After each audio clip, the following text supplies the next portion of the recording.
Conversamos en CNN Prime con el senador de la DC, Jorge Pizarro. Senador, muchísimas gracias por acompañarnos. Y lo primero que quiero preguntarle es, un ministro de Educación al que es desmentido en público por el ministro del Interior, ¿es un ministro que tiene realmente apoyo desde la moneda? Hola, buenas noches, Mónica, Daniel, un gusto estar con ustedes. Mira, yo creo que lo más importante de todos estos procesos en que hay reformas constitucionales, estructurales, como en el caso de la reforma educacional, es ser capaces de coordinar bien el trabajo, que las propuestas que se desarrollen sean acordadas de la manera más amplia posible. Sin duda que se han cometido errores y descoordinaciones en este proceso y que al ministro le ha costado mucho ir articulando el procedimiento para debatir, dialogar y discutir y procesar en el Congreso las 5 o 6 proyectos de leyes más importantes que están sometidos. Partimos por el término del lucro en la educación básica escolar, el término del copago, de la selección. Se ha hablado también y se han tomado medidas para ir fortaleciendo la educación pública municipalizada. Hoy día estamos con 2 áreas con el tema de la educación superior, la administración provisional, también se ha planteado el tema de la gratuidad, que es lo que generó tanto ruido el fin de semana. El propio ministro hidalgamente reconoció su error, aun cuando desde el punto de vista conceptual lo que él planteó es algo que es opinable o técnicamente puede ser incluso hasta bueno, porque lo que todo el país requiere y espera es que los profesionales que salgan de nuestras universidades sean competentes, estén bien formados, que sus carreras no se alarguen innecesariamente solo por un tema de lucro o de ganancia, sino que se concentren y tengan la calidad profesional adecuada. Pero en fin, eso ya es materia de otro costal y lo que ha habido aquí es la necesidad de respaldar todo lo que es el planteamiento de la reforma educacional, que es el corazón de la propuesta programática del gobierno de Michelle Bachelet. Senador, pero esa necesidad de respaldar la reforma educacional, ¿es, de acuerdo a lo que usted ve, unánime en su partido o hay dirigentes en su partido, en la Democracia Cristiana, que están más bien en la práctica oponiéndose a esta reforma?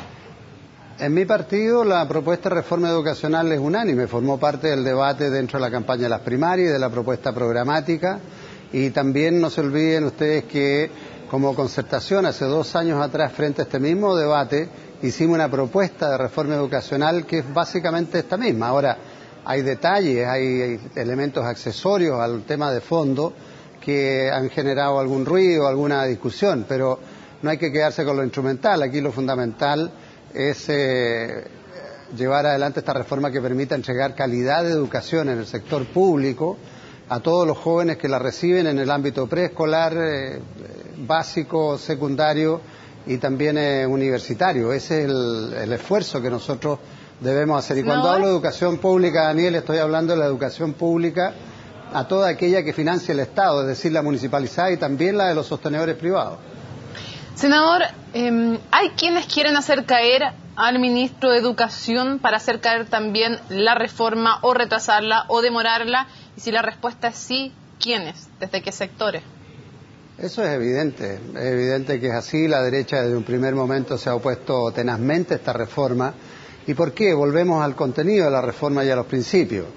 Para la derecha, para el gobierno del presidente Piñera, la educación es un bien de consumo y se transa en el mercado, y ahí es donde está todo el tema del lucro, de la ganancia, y da lo mismo porque todo lo regula el mercado. Para nosotros es un derecho, y un derecho que tiene que ser garantizado por parte del Estado, y el Estado tiene que ser capaz de dar calidad de educación, no solo gratuidad, porque hoy día la gratuidad está garantizada en la enseñanza básica y en la media, y la cobertura también, pero necesitamos que sea de calidad, y esa calidad tiene que darse tanto por los sostenedores privados que hoy día reciben todos los aportes del Estado, como por la educación municipalizada, y ese es el proceso de cambio que se está tratando de implementar, que como he dicho tantas veces no es fácil, pero detrás de ese proyecto estamos todos nosotros. Por eso que hoy día yo planteaba la necesidad de hacer una suerte de cónclave, de reunión, de encuentro con todos los actores, con el gobierno, con los ministros, los equipos técnicos, los actores como los académicos, el profesorado, los estudiantes, los parlamentarios, y hacer un reordenamiento de las prioridades de cómo vamos a ir sacando este proceso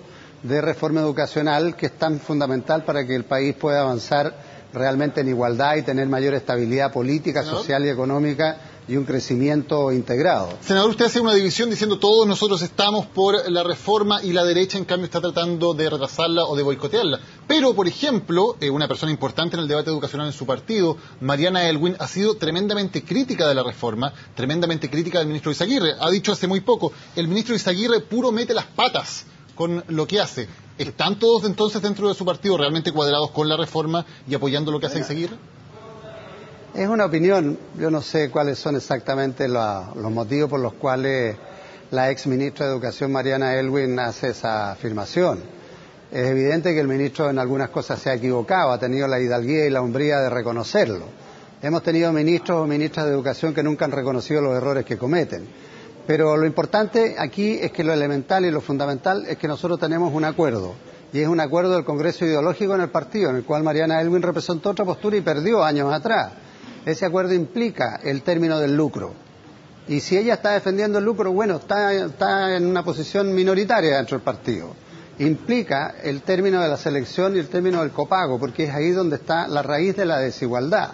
Y lo que implica también es un fortalecimiento de la educación, lo que era la educación municipalizada, que va a tener una nueva institucionalización ahora, y implica que en el caso de la educación superior nosotros queremos llegar a cumplir con el compromiso de campaña que se hizo de tener gratuidad en la educación superior. Pero obviamente tiene que ser una gratuidad porque es financiada por el Estado para educación de calidad y que los jóvenes nuestros sean profesionales bien formados y no profesionales que después no tienen cómo trabajar. ¿Y cuáles serían los motivos entonces de Mariana Elwin? Justamente dice usted defender el lucro, defender algo que va en contra, pero ¿cuál es el análisis político que usted realiza? Porque además es alguien que está como parte del staff de asesores para el tema de infancia dentro del ministerio, entonces uno se pregunta en el análisis político, ¿cuáles pueden ser las motivaciones? No las conozco, de verdad no las conozco. ¿Y tiene sentido que esté en el ministerio asesorando en el tema de infancia alguien que emite estas opiniones? Perdón, no le escuché bien, Mónica. ¿Qué es lo que me dijo? No le escuché bien. Si tiene sentido que esté asesorando al ministerio, aunque sea en temas de infancia, alguien que emite estas opiniones del ministro o del ministerio. Ah, bueno, eso ya es un problema de consecuencia personal, ¿no? Cada cual sabrá decidir dónde está, dónde aporta y dónde no. ¿Le parece que es consecuente la actitud que ella ha tomado? No sé, no conozco el antecedente ni sé qué función cumple, así que no le puedo opinar. Senador, en la reforma tributaria le quiero preguntar, como senador le va a tocar revisar el proyecto ahora ya en detalle cuando venga con las indicaciones del gobierno. Varios de sus colegas, como el senador Carlos Montes, han dicho que al protocolo hay que hacerle una serie de adiciones para evitar que haya espacios para la elusión tributaria. ¿Usted cree que el protocolo tal como está para votarlo a favor o hay que hacerle cambios antes de que pueda ser aprobado por los senadores de la nueva mayoría? El protocolo es un buen acuerdo para el país y es un acuerdo que permite que la implementación de esta reforma tributaria, que es una tremenda reforma tributaria, estamos hablando de 3 puntos del Producto Interno Bruto, estamos hablando de 8.200 millones de dólares, estamos hablando de un aumento importantísimo del impuesto de primera categoría a las empresas y a quienes son los que tienen mayores utilidades, estamos hablando de una reforma donde hay incentivo al ahorro y hay incentivo a la inversión, sobre todo en las pequeñas y medianas empresas, que es la que más importa para definir los términos del empleo. Estamos hablando de la eliminación del FUT y es ahí donde lógicamente se ha generado un debate mayor. Y todos lo que queremos es que efectivamente este protocolo y la implementación de las indicaciones que se va a empezar a hacer a partir de mañana realmente pueda cubrir todo lo que son los posibles forados, porque el tema de la elusión ha existido siempre y cada vez que se hace una ley se busca el forado para evadir. Y eso ha sido sistemáticamente. ¿Y qué es lo que van haciendo todos estos ajustes tributarios o reformas tributarias?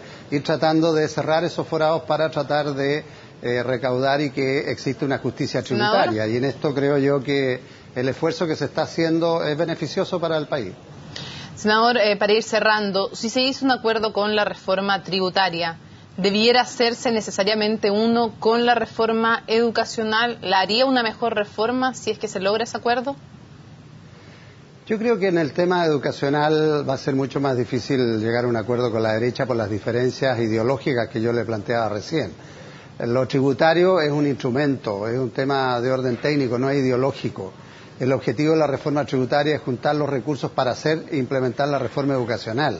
Y en el tema de la reforma educacional hay diferencias profundas. Le vuelvo a decir, la derecha cuando dice que la educación es un bien de consumo, lo que está diciendo detrás es que lo maneja el mercado. Y para nosotros es algo completamente distinto. Por eso es donde viene toda la justificación del lucro, viene la justificación de la educación particular pagada, viene toda esa lógica en que opera en un camino.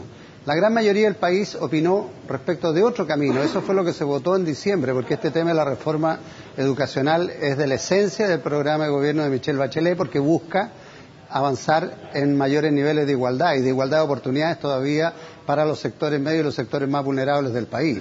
Entonces, ahí creo yo que tenemos una diferencia mayor que seguramente va a llevar a que el debate impida acuerdos más allá de la nueva mayoría. Ojalá se sumara mucho más gente, ese es el esfuerzo que tenemos que hacer en el debate acá en el Congreso y en el debate público también. Senador Jorge Pizarro, muchas gracias por acompañarnos en CNN Prime. Buenas noches. Gracias a ustedes. Perdone que de repente escuchaba como con eco y medio mal. Gracias. Adiós.